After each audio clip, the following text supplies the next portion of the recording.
कलयुग में मलिनता की प्रधानता रहेगी। शरीर अपवित्र, शरीर को सजाने में प्रियता है, लेकिन पवित्रता क्या है ये ज्ञान नहीं है। शौचाचार की पवित्रता का बिल्कुल ज्ञान नहीं, बस सजाने की प्रियता है। बाहर से चिकना दिखना चाहिए, लेकिन वो पवित्र है कि नहीं उसको ज्ञान नहीं है, बिल्कुल पता ही नहीं। शौचाचार का पशुवत आचरण है, देखने को मिलते हैं। खड़े खड़े लघु शंका कर रहे हैं, मुंह में बीड़ी ऐसे, वही जनेंद्री को छुआ ऐसे कर, ना हाथ धोना, ना आचमन करना, न पैर धोना, बिल्कुल पशुता का आचरण है। भला पवित्र शरीर है तो मन तुम्हारा पवित्र कैसे हो सकता है? तुम्हारे आचरण अपवित्र हैं, तुम्हारा शरीर अपवित्र है। शौच गए वैसे ही, वैसे हाथ धोया, उससे साबुन जो बस ऐसे निकल पड़े, कपड़ा वैसे सब अपवित्र, पूरे घर में वो पूरा घर अपवित्र। तो समझते हैं कि हम बहुत स्वच्छ, बहुत वीआईपी हैं। वीआईपी का मतलब बहुत अपवित्र हैं, उनको ये ज्ञान नहीं। और एक रंग चढ़ा है नए समय में, जूता मोजा पहनकर भोजन पा रहे हैं। देखो कैसी, अरे साधारण आदमी जिसको कोई शास्त्र से मतलब नहीं, किसान आदमी जो हाथ पैर धो करके पीढ़ा पे बैठ करके भोजन पाने जाए, इतनी पवित्रता तो हमने गांव में देखी है। बिल्कुल शास्त्र नहीं जानते, कुछ नहीं, पर भोजन पाना है तो हाथ पैर धोए और लकड़ी के पीढ़ा में बैठ के और जय भगवान हाथ जोड़ करके जमीन पर बैठ के भोजन पाए। आज चाहे वो चमड़े का जूता हो, चाहे ध्यान रखना, चमड़े की बेल्ट पहनने वाला और चमड़े के जूता पहनने वाले को गौ हत्या का पाप लगता है। अगर वो इन पशुओं से जो चमड़े निकाल कर निर्माण किया जाता है, जूता बेल्ट आदि, ये जो गृहस्थी जन इनका प्रयोग करते हैं तो उसे गौ हत्या का दंड मिलता है, क्योंकि आप पहनते हैं, उसमें आप सहयोगी हुए, आप उसको प्रोत्साहन बढ़ा रहे हैं गौ हत्या का। ये अब वही सब पहने, वही सोच में कपड़े पहने हैं, वही भोजन में कपड़े पहने हैं, साधना होगी, पवित्रता ही नहीं जानते हैं।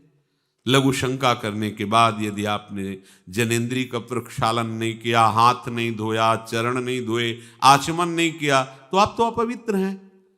अरे लघु शंका की क्या है, शौच होने के बाद नहीं, विचार बिल्कुल शून्य हो गया है, बस शरीर आराम, पशु की तरह शरीर आराम।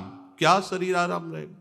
जब तुम्हारा शरीर अपवित्र है तो आचरण अपवित्र होंगे, तो पाप बनेगा, पाप से तुम्हें शरीर को दुख भोगना पड़ेगा। बिल्कुल समझ खत्म होती चली जा रही। कल केवल मल मूल मलिना, ये नाना प्रकार के पापाचरणों की जो हमारी प्रवृत्ति बढ़ती जा रही है, उसका कारण है खान पान अपवित्र, शरीर अपवित्र। हमने देखा है, वो आपको मजाक सा लगेगा, भोजन पाने के समय घर के जितने भी वयस्क जन होते थे, जब कच्चा भोजन पाया जाता था तो ऊपर के वस्त्र उतार देते थे, एक धोती नीचे पहने हुए ऐसे पाते देखा। बाद में विचार कितनी पवित्रता, क्योंकि वो कपड़े पहनकर बाहर कार्यों और ऐसे जल लेकर के ऐसे आचमन कर हाथ जोड़कर थोड़ी देर, किसान आदमी, वो कोई साधु महात्मा नहीं, कोई वैष्णव नहीं, किसान आदमी की बात कर रहे हैं, हाथ में जय बोल करके प्रभु की फिर प्रसाद पाए, जय हो भगवान आपकी। आज परोसने में अगर कहीं रोटी छू गई परोसने वाले को तो डांट लगती थी, पूरी रसोई जूठी करेगी, रखे यही थाल, हाथ धो, दूसरी थाल मिला। आज उसी से अमुक ले रहा है, उसी से अमुक ले रहा है, उसी से अमुक ले रहा है, वो शराब पीने वाला है, मांस खाने वाला है, गंदे आचरण, उसी से आप ले रहे हैं। बोले वो तो समाज में चलता है, समाज में तो समाज को लेके चलना ही पड़ेगा। भाई समझो, पवित्रता अति अनिवार्य है, इसे आप समझो। अगर आप अपवित्र पशुओं जैसे, तो आपकी बुद्धि भी पशुवत आचरण करेगी, आसुरी भाव को प्राप्त हो जाएगी। पवित्रता शरीर की आपको एक फल देगी कि आपका मन पवित्र होने लगेगा, क्योंकि शरीर से आसक्त मन है और मन से आसक्त आप हो। जहां आपका मन पवित्र, अच्छे विचार, अच्छा मार्ग, अच्छा निर्णय बुद्धि करेगी, आपको आनंद मिलने लगेगा। ऐसे नहीं है कि आप जैसे पशुवत आचरण करें।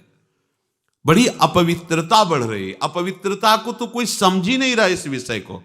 कैसे कैसे हमको तो ऐसा भी किन्होंने बताया कि कहीं कहीं ऐसा भी है कि शौच में पानी का ही प्रयोग नहीं होता हो है। हाँ, टिश्यू पेपर कह रहे हो विचार करो यार, मतलब कहाँ पहुंच रहा है हमारा। वो कहते वीआईपी लोग हैं, वाह है ये वीआईपी लोग। अरे बिना जल के कैसे प्रक्षालन हो जाएगा, कैसे आप पवित्र कैसे, पर पवित्र होना किसको चाहिए, वो तो पशुवत आचरण है। कलि केवल मलमूल मलिना, पाप पयोनिधि जन मन मीना। जैसे मछली जल में ही केली करती है, ऐसे कलियुगी प्राणी का मन पाप में ही केली करना चाहता है। अपवित्र विचार, कैसी कैसी मलिनताएं बढ़ती चली जा रही। रसोई अभी बनकर तैयार नहीं हुई और ऐसे सो खड़े खड़े वही रसोई, क्या पछता है।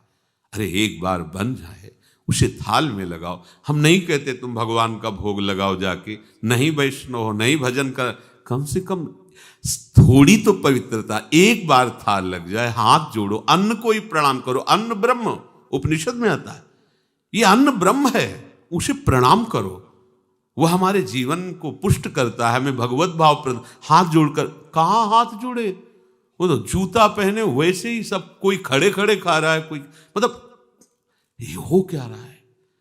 हमने देखा है पहले बारात आती थी तो पट्टियां बिछाई जाती थी, गोबर से जमीन लिपी होती थी, दो आदमी पात्र ले खड़े, सबके हाथ पैर धुलाए, सब बैठ गए, फिर सबको परोसा, माताएं मंगल गीत गा रही, परोसा जा, कितना पवित्र होता था। आज कोई ऐसा कम ही मिलेगा जो शराब न पिए हो, कोई ऐसा कम ही मिलेगा जो उद्दंडता न कर रहा। पशुता बढ़ रही ना, कैसे कल्याण का तो शब्द ही नहीं उनको कि कल्याण क्या, उनका यही कल्याण है, बस जनेन्द्री रसेंद्री की तृप्ति होती रहे, उतना ही वो सब कुछ समझते हैं। गोस्वामी जी कह रहे ये नाम कामतरु है, सब कामनाएं पूर्ण करने वाला है, और ये काल का भी काल है। देखो नाम अगर जिह्वा पे विराजमान है तो अपवित्र पवित्रो वा सर्वावस्थांगतोपि वह यह स्मरेत पुंडरीकाक्षम सवायाभ्यंतर शुचि। बाह्य और अभ्यंतर से पवित्र। पर यदि आपने सदाचार का पालन नहीं किया, शौचाचार का, तो नाम में रुचि होगी नहीं, ध्यान रखना। अगर कोई ऐसे नाम में रुचि, जब मनाया मुझ उठाया, जब मनाया, कैसी कैसी पशुता है, चिड़िया की तरह चुनते रहते हो। अरे एक बार, दो बार, तीन बार एक अपने भोजन का समय निश्चित करो, थोड़ा शांति से बैठकर भगवत भाव में आकर तब भोजन पाओ, वैसे ही आपका भाव बनेगा जैसा भोजन आपका है। पाते समय जिन भावों से आप युक्त हैं, लोग चिंतित रहते, परेशान रहते, क्यों? क्योंकि भोजन पाते समय परेशान थे, तो अब वो भोजन का जो रस है ना, वो केवल परेशानी पैदा करेगा। मान लो हमारी बात, ये निश्चित बात, भोजन के समय सारी चिंताओं को छोड़ो, आनंदमय होकर भोजन प्रसाद में भगवत भाव से पाओ, वो भोजन ऐसी बुद्धि पैदा करेगा, आप आनंदित रहोगे।